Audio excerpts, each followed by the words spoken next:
भंडारा गोंदिया विधान परिषदेच्या निवडणुका लागल्या. उमेदवारी जाहीर झाली. मी सर्व आमच्या वरिष्ठ नेत्यांची म्हणजे त्यांचा आभारी आहे. 18 तारखेला मतदान आहे आणि त्या अनुषंगाने आम्ही सर्व तालुके आणि दोन्ही जिल्हे, सर्व जिल्हा परिषद सदस्य, सर्व नगरपंचायतचे नगरसेवक, पंचायत समितीचे सभापती आम्ही सर्वांशी संपर्क करतो आहे आणि प्रत्येक तालुक्यामधून जाऊन तिथल्या स्थानिक आमचे जे नेते आहेत, कार्यकर्ते आहेत, त्यांची मदत घेऊन सर्वांना भेटण्याचा प्रयत्न करतो आहे.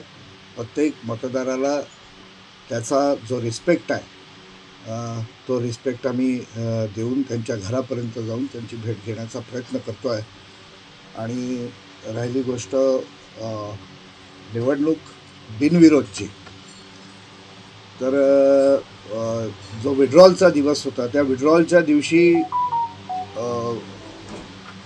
समोरचा जो म्हणजे विरोधी पक्ष आहे काँग्रेस पक्षाचे जे अधिकृत उमेदवार होते त्यांनी माघार घेतली. सोबत एक अपक्ष उमेदवार जे प्रॉमिनंट उमेदवार होते त्यांनी पण माघार घेतली. आणि आता निवडणुकीमध्ये जिल्हा परिषदमध्ये माझे सहकारी असलेले नरेशभाऊ ईश्वरकर यांचा फॉर्म आहे आणि ईश्वरकर आणि आमच्यामध्ये निवडणूक सुरू आहे. काय वाटते, काँग्रेसकडे त्यांच्या पक्षी बलाबल नव्हता किंवा संख्या त्यांच्याकडे कमी होती म्हणून त्यांच्या अधिकृत उमेदवारांनी उमेदवारी मागे घेतली असावी? नाही, ऑफकोर्स म्हणजे त्यांनी प्रत्येक प्रयत्न करून बघितला.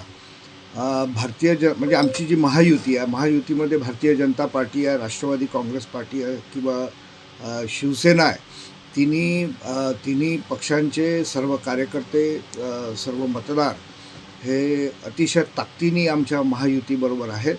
आणि सगळा प्रयत्न केल्यानंतर ज्यावेळी ते असफल झाले त्यावेळी त्यांनी मग माघार घेतली. भाऊ, आपली विजय जरी निश्चित असली तरी किती संख्याबळ आपल्या बाजूने राहील मतदानाचा, काय वाटते? विजय तर निश्चित राहील, कारण आमची संख्या भरपूर आहे आणि म्हणजे नेमका आकडा तुम्हाला देता येणार नाही, कारण थोडं कमी जास्त होत राहतं. पण वी आर मोर दॅन 300पेक्षा जास्त आम्ही लोक एकत्रित आहे, मतदार आहे. मागच्या निवडणुकीमध्ये तुम्ही नाना पटोलेत चांगला या ठिकाणी पछाड दिलेली होती. पक्षाने तुमचा पुन्हा विचार केला, पुन्हा उमेदवारी दिली. निवडून आल्यावर काय अजेंडा असेल तुमचा एकंदरीत जिल्हा संदर्भात?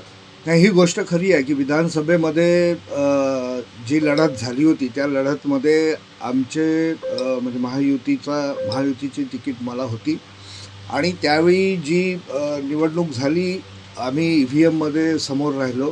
पोस्टल मतांमध्ये आम्ही थोडेसे मागे राहिलो आणि पराभव झाला.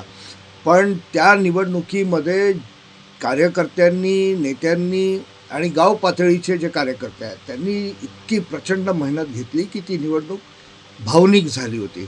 आणि म्हणजे मी माझ्या आयुष्यात बऱ्याच निवडणुका बघितल्या, इतकी भावनिक निवडणूक मी कधी बघितली नाही. पूर्ण जीव ओतल्यासारखा सगळ्या कार्यकर्त्यांनी काम केलं आणि त्याचाच परिणाम असा झाला की आम्ही नानाभाऊंपेक्षा 658 मतांनी EVMमध्ये समोर राहिलो. आणि या सर्व कार्यकर्त्यांचा, ज्या लोकांनी मेहनत घेतली, या कार्यकर्त्यांचा, या मतदारांच्या ज्या भावना होत्या त्या भावनांचा आदर या निवडणुकीत मला तिकीट देऊन भाजपच्या आणि महायुतीच्या सर्व नेत्यांनी मिळून प्रयत्न केला. भाऊ, निवडून आल्यावर अजेंडा काय राहणार आहे आपला? काय विकासासंदर्भात आपली भूमिका असेल जिल्ह्यांच्या? निवडून येण्याच्या बाबतीत मी आत्तापासून म्हणजे समोरचं बोलणं योग्य नाही. विजय निश्चित आहे, पण आमचा विजय झाल्यानंतर विधान परिषदेला आणि भंडारा जिल्ह्यातली, गोंदिया जिल्ह्यातली सर्व परिस्थिती समजून घेऊन, त्याचा अभ्यास करून ज्या ज्या गोष्टींची गरज आहे तिथे आम्ही आमचा पूर्ण 100% ओतण्याचा प्रयत्न करू.